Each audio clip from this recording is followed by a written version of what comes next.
This question is asking about the progressive permanent deformation of materials in response to a constant force over an extended period of time. The correct answer to this question is answer choice A, creep. Creep is shown in the graph on the right. In this example, force P that is being applied to the material is being held constant. As time increases along the x-axis, you can see that the strain in the material gradually increases, and strain is a measure of deformation. Because this graph shows how the deformation of a material changes with respect to time while a force is being applied, it correctly answers the question. The other four answer choices are related to the properties of a material. Ductility is the ability of a material to deform without fracture. In the picture on the right, the first sample is at the original length. As a tension force is applied to the sample, the material begins to deform and the length changes.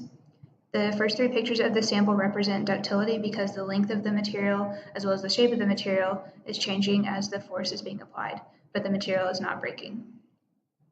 The fourth picture shows a fracture, and fatigue failure is a specific type of fracture, which occurs when a crack propagates through a material. Answer choice C is anisotropy. Anisotropic materials have different properties in different directions. For example, wood is easier to split along the grain versus across the grain. In the picture on the right, the piece of wood would be easier to split in the longitudinal direction because it is parallel to the grain or in line with the grain. And finally, answer choice E is viscoelasticity.